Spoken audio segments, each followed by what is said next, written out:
আজকে আমি তোমাদের সাথে শেয়ার করব তাল জালের রেসিপি। তো দেখতে পাচ্ছ এখানে আমি তাল ফার্স্টে নিয়ে নিয়েছি, তালের রসটা এখানে নিয়ে নিয়েছি। তো দেখতে পাচ্ছ এক বাটিতে খুবই সুন্দর কালার এসেছে। তো এখানে আমি দুধ নিয়ে নিয়েছি 1 কেজি মতো, 1 লিটার দুধ নিয়ে নিয়েছি। তো দেখতে পাচ্ছ এটা আমি জাল দিয়ে দিয়েছি, খুব ঘন করে এটা জাল দিয়ে শুকিয়ে নিয়েছি অল্প। তারপরে এখানে আমি তালটা আরেকটা পাত্রতে আমি এখন একটু গরম করে নেব, নাহলে দুধের সাথে দিলে এটা ফেটে যাওয়ার চান্স থাকে, তার জন্য এটা আমি এখন গরম করে নেব ভালো মতো। তো এখানে দেখতে পাচ্ছ আমি গ্যাসে বসিয়ে দিয়েছি।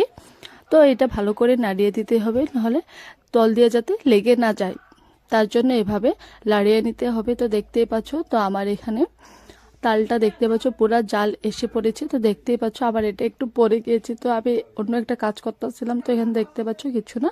তো এইভাবে লাড়িয়ে নিতে হবে ভালো মতো। তো দেখতেই পাচ্ছ আমার তালটা খুবই সুন্দরভাবে জাল দেওয়া হয়েই গেছে। তো এটা এখন আমি অন্য একটা পাত্রতে এটা নামিয়ে একটু ঠান্ডা করে নেব।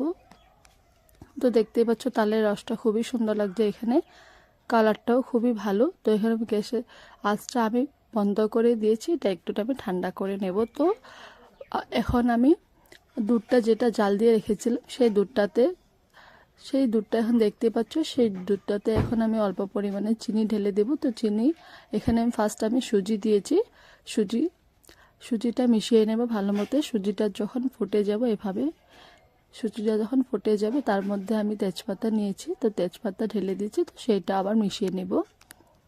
তো দেখতেই পাচ্ছ সুজিটা প্রায় সিদ্ধ হয়ে গেছে, তো আমার দুধটা পুরো ঘন হয়ে গেছে, এখানে দেখা যাচ্ছে, তোমাদেরকে দেখাচ্ছি। তো দেখতেই পাচ্ছ সুজিটা প্রায় সিদ্ধ হয়ে গেছে।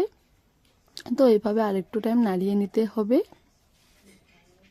তো এখন করে রাখা তালের রসটা সেটা আমি গরম করে রেখেছিলাম, তো সেইটা আমি এখানে ঢেলে দিচ্ছি দুধে আর সুজিটা। তো দেখতেই পাচ্ছ এটা ভালো করে এটা মিশিয়ে নিতে হবে এখন। তো তালের জালের রেসিপিটা খুবই ভালো লাগবে। তো দেখতে পাচ্ছ খুবই সুন্দরভাবে আমি আস্তে আস্তে এভাবে মিশিয়ে নিচ্ছি।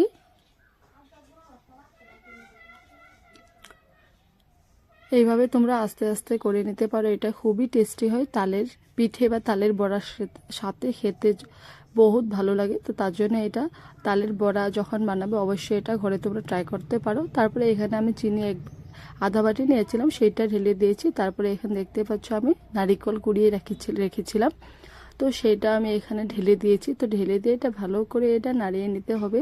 তো দেখতেই পাচ্ছ আবার তালের রসটাতে আরেকটু দুধ লেগেছিল, তো সেটা আমি এখানে অ্যাড করে দিয়েছি। তো সেটা তোমাদেরকে দেখানো হয় নাই। তো দেখতে পাচ্ছ আমার তালের রসটা খুবই সুন্দরভাবে হয়ে গেছে, প্রায় তৈরি হয়ে গেছে। আর একটু জাল দিতে হবে, ফুটিয়ে নিতে হবে ভালো মতো। তো দেখতেই পাচ্ছ আমার তালের জালটা খুবই সুন্দরভাবে ফুটে গেছে। তো এখানে আমি এলাচি গুঁড়ো দিয়ে দিয়েছি, আর স্বাদ মতো অল্প পরিমাণে আমি নুন দিয়েছি, কারণ দুধে বেশি নুন দিতে হয় না, তার জন্য অল্প আমি নুন ঢেলে দিয়েছি। তো এটা ভালো করে ফুটিয়ে নিচ্ছি। তো দেখতে পাচ্ছ আমার তালের, তো এখানে আমার তাল জাল দিয়াটা কমপ্লিট প্রায় হয়ে গেছে। তো এই দেখতে পাচ্ছ খুবই সুন্দরভাবে এটা কালারটা এসেছে।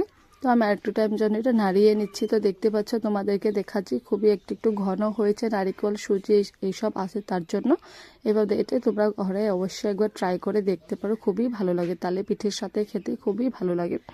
তো তোমাদের যদি আমার তাল জাল রেসিপিটা ভালো লাগে থেকে তো অবশ্যই আমাকে কমেন্ট করে জানাবে, আর লাইক শেয়ার সাবস্ক্রাইব করতে ভুলবে না। তো দেখা হচ্ছে পরের ভিডিওতে, ভালো থাকো।